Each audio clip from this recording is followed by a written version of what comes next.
This is a quick presentation about shared labels and rSysrev on Sysrev.com.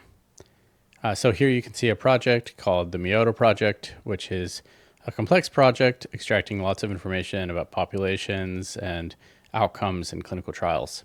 If you go ahead and click articles, you can see people who have reviewed clinical trials in this project. And we can look at one example and we can see there's an abstract about the clinical trial, and we can see a lot of information being extracted about populations. This is a table, and interventions and population outcomes, and just lots and lots of information. If I click review, you can see that you can fill this information out yourself. So you can fill out some base information. I'm not going to save any of this information, but you can also fill in group labels. So group labels are pretty complex, but they're basically like spreadsheets within each article. So I can fill out a population. I can add a population ID. Let's just call it A1. This project is all about mutations in prostate cancer patients. So I'm going to select, let's say a germline mutation was present, and I'll say maybe it was BRCA1. So you can see how I can start filling out a spreadsheet this way. This is also something that takes a lot of time. There's a lot of information to extract. It's also quite hard as a project administrator to build a label like this.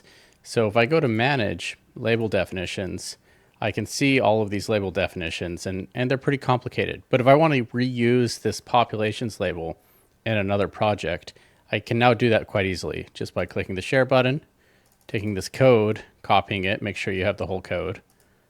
And then let's go ahead and create a new project, call it test. And we'll just do a simple PubMed search, import those articles, get 5 articles. And now if we go to label definitions, we can go ahead and import that label right there. And there you see it's the same label. Now if I review these articles about angry bees, I can start extracting population information again. And so, I doubt that this article has a lot about germline mutations, but if you wanted to use this article, this label, this complex label in another project, it's quite easy to do so now. So that's shared labels. It's also a demonstration of group labels on Sysrev that allow you to do complex data extraction from articles. So once you've extracted a lot of information, you have the job of understanding that data. And R is really a great language to do that in. We've got a package called rSysrev. You can look at it at github.com/sysrev/rSysrev. To use it, you need a developer token.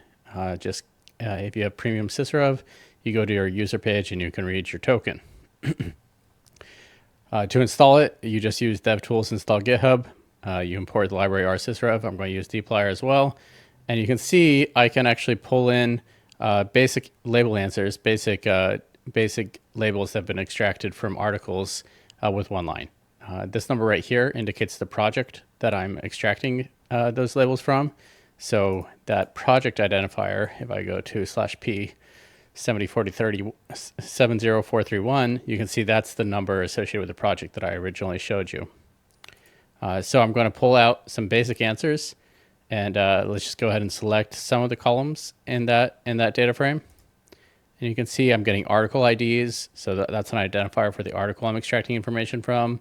I have label names, labels like include, and see the clinical trial identifier, the reviewer who extracted that information.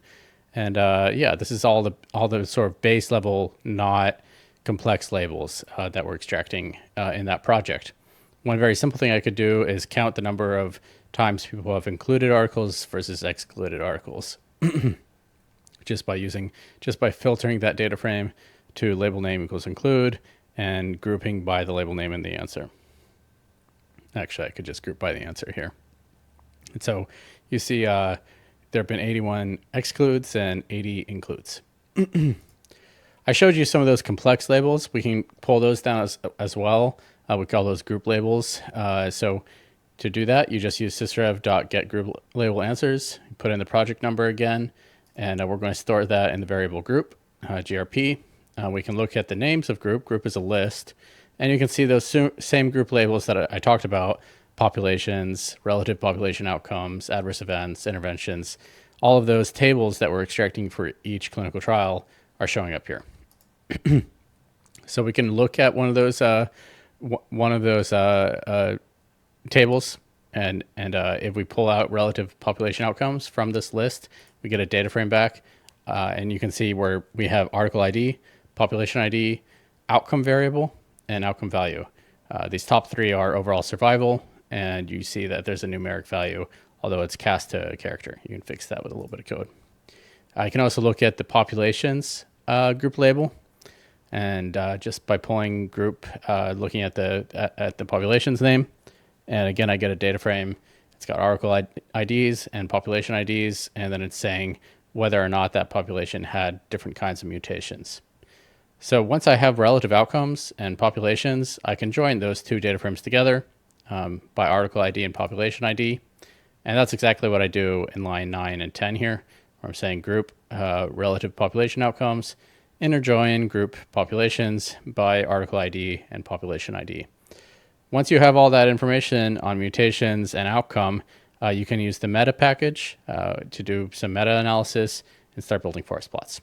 So that's the whole rSysrev shared labels, group labels demonstration. If you have any questions, please ping us at Sysrev or just get started on your own complex data extraction project. Thanks.